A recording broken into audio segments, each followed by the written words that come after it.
ओम वासुदेवाय नमः।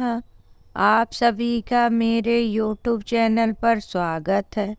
आज मैं आप सभी को कार्तिक मास के समाप्त होने के अगले दिन जो कथा सुनते हैं और पूजा करते हैं उसके बारे में मैं बताऊंगी आप लोगों को।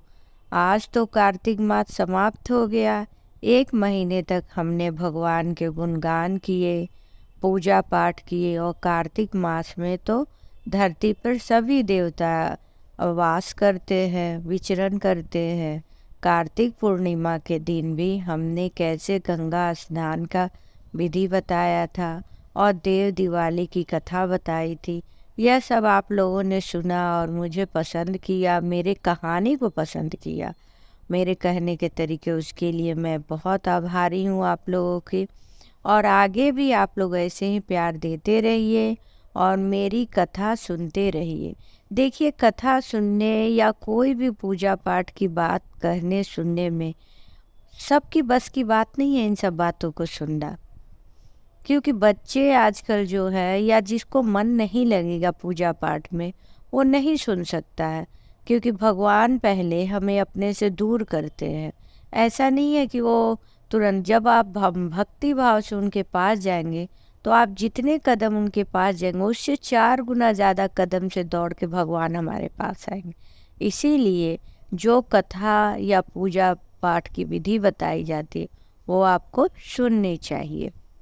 आज मैं आप लोग को कार्तिक मास के कल होके जो दिन रहता है, हम लोग क्या अगहन भी बोलते हैं, महाराष्ट्र में इसे मार्गशीर्ष माह भी कहते हैं।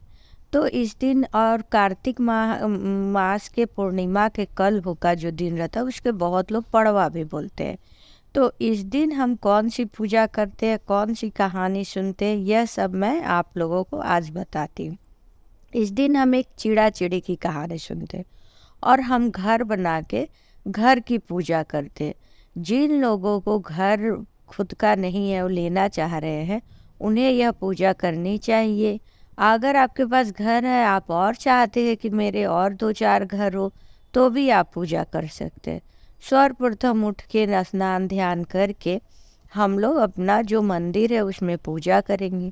फिर एक पाटा रख लेंगे, मतलब पीठ चौकी रख ले, या धरती पे भी आप नीचे भी कर सकते हैं या चौकी पे। आटे से या चावल से हम घर का एक नक्शा बनाएंगे।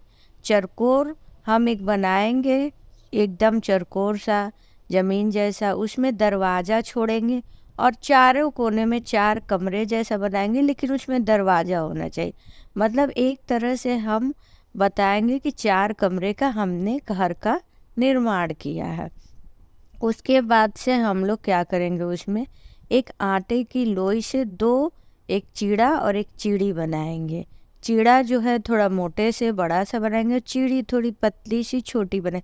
आकार हमें देना है, ऐसा नहीं है कि एकदम परफेक्ट बना, उसको रखेंगे। उसके बाद से हम लोग फूल से पहले घर को या चीड़ा चिड़ी जो है उसको स्नान ध्यान कराएंगे। फिर उसके बाद से उनको तिलक लगाएंगे, तिलक लगाने के बाद पुष्प चढ़ाएंगे। पुष्प चढ़ाने के बाद हम लोग 5 दिए लेंगे। 4 दियों को वो जो हम घर का नक्शा बनाए रहेंगे, चारों कमरे जो बनाए रहेंगे उसमें रख देंगे। चारों कोने पे घी का दीपक और एक बीच में हम लोग रख देंगे।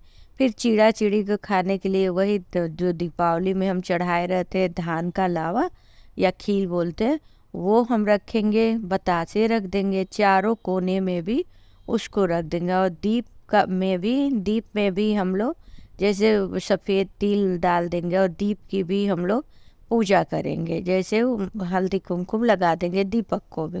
तो इस प्रकार से हम एक घर का पूजा करेंगे और चिड़ा चिड़ी की पूजा करेंगे, पुष्प चढ़ाएंगे। और हमारे मंदिर के सामने है तो अपने मंदिर में सारे देवी देवताओं का पूजा हम करेंगे ही, गणपति जी का और जो भी हमारे देवी देवता हैं। तो इस प्रकार से हम पूजा करेंगे। उसके बाद से हम हाथ में पुष्प लेके कथा सुनेंगे चिड़ा चिड़ी की। कोई भी कथा हम सुनते हैं तो हाथ में हमें कुछ ना कुछ लेनी चाहिए। पुष्प सबसे अच्छा रहता है लेना। उसके बाद से हम एक लोटा भी रखेंगे, लोटे में जल भर के रखे रहते हैं। फिर उसके बाद से हम कथा शुरू करेंगे। कथा ऐसी है कि 4 चिड़िया थी, वो आपस में सहेली थी। वो चारों ने कार्तिक स्नान का प्रण लिया था और 1 महीने तक उन्होंने कार्तिक का स्नान किया। उसके बाद से कार्तिक पूर्णिमा का स्नान करने के बाद से चिड़िया बोली, आज तो हम लोग कार्तिक पूर्णिमा का व्रत किए हैं और 1 महीना हो गया हम लोगों को कार्तिक का व्रत करते हुए। तो हम लोग कल खिचड़ी खाएंगे। और इसमें क्या होता है, जो पड़वा के दिन हम पूजा करते हैं उसमें हम दाल चावल और दक्षिणा स्वरूप मतलब खिचड़ी का दान हम देते हैं। तो वो एक चिड़िया गई चावल लेके आई, एक चिड़िया गई कोई दाल लेके आई, कोई नमक लेके आई, कोई घी लेके आई। इस तरह से उन्होंने लेके आया और खिचड़ी बनाना शुरू कर दिया। और चारों चिड़िया खिचड़ी चढ़ाने के बाद से चली गई स्नान करने। कार्तिक पूर्णिमा का तो बीत चुका था कि आज उद्यापन का दिन है, हमने 1 महीना तक कार्तिक स्नान किया, आज स्नान करके आएंगे, फिर हम लोग चारों बैठ के खिचड़ी खाएंगे। एक चिड़िया जल्दी स्नान करके आ गई, उसे बड़ा भूख लगा, लेकिन वो क्या हुआ, जो खिचड़ी से भाप उठ रही थी उसी को वो भाप को पी ली। दूसरी चिड़िया जो आई, खिचड़ी में पानी था, वो पी ली, उसे बहुत भूख लगी थी। तीसरी चिड़िया आई, उसे और भूख लगी थी, वो खिचड़ी खा ली। चौथी चिड़िया जो है वो जो खिचड़ी का खुरचन बचा था वो खा ली। कुछ समय बाद चारों चिड़िया अपने धाम को प्राप्त हुई। जो भाप पी थी वो चिड़िया राजकुमारी बनी, जिसने पानी पिया था वो ब्राह्मणी बनी, और तीसरी जो थी वो कुम्हार की बेटी बनी जो खिचड़ी खाई थी, और जो खुरचन खाई थी वो हाथी बनी। चारों एक ही राज्य में थे। कुछ समय बाद जब वो चारों आपस में सहेली थी और राजकुमारी को सारी बातें याद थी पूर्व जन्म की, इसलिए वो कुम्हार की बेटी, ब्राह्मण की बेटी और हथनी से बड़ा स्नेह रखती थी और उन्हें उनके साथ ही खेलती थी। धीरे धीरे समय बीता, वो बड़ी हो गई। बड़ी होने के बाद से उसे विवाह की बात चली, राजा ने उसकी विवाह की। तब वो बोली कि पिताजी, मैं कुछ लेके जाना चाहती हूँ अपने साथ। तो बोले, क्या लेके जाओगी? तो बोली, मैं अपनी सहेलियों को ले जाऊंगा। बोले, ठीक है, ले जाओ। कुम्हार की पुत्री और ब्राह्मण की पुत्री को राजा ने आदेश दिया कि राजकुमारी के साथ जाए। फिर वो बोली, मुझे एक और चीज़ लेके जानी है। तो बोले, क्या? तो वो जो हथनी है अपने यहाँ, उसको लेके जाना है। राजा बोले, ठीक है, ले लो। वो हथनी को सब लोग उठा रहे थे, उठ ही नहीं रही थी।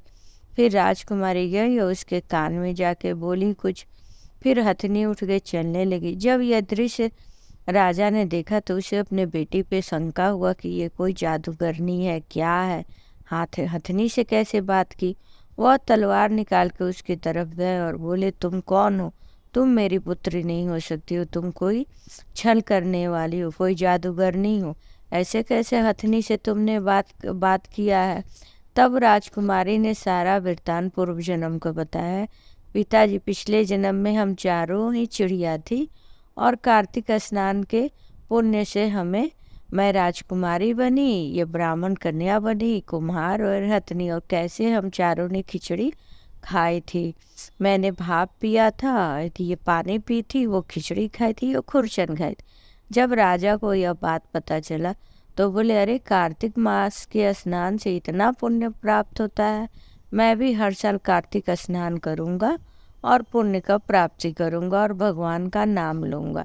इस प्रकार से जैसे चिड़ा चिड़ी के भगवान ने दिन वापस किए थे चिड़िया का, वैसे ही जो कथा कह रहा है, जो कथा सुन रहा है, उसकी भी भगवान मनोकामनाएं पूर्ण करेंगे।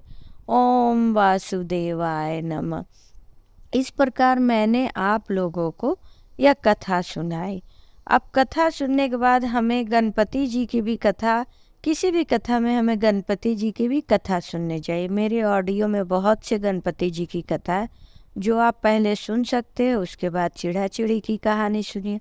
आपको कैसी लगी चिड़ा चिड़ी की कहानी, आप कमेंट बॉक्स में ज़रूर बताएं।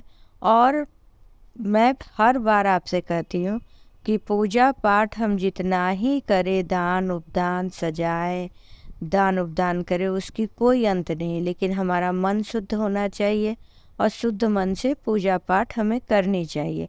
और जो हम ऑडियो कोई भी बनाए, धार्मिक ऑडियो बन रहा है ये, तो जो पूजा पाठ करते हैं या जिन्हें भगवान पर विश्वास है वो अवश्य इन सब बातों को सुने। हमें ये भगवान की गुणगान कीर्तन भजन सुनने से हमें पॉजिटिव एनर्जी प्राप्त होती है। ओम वासुदेवाय नमः।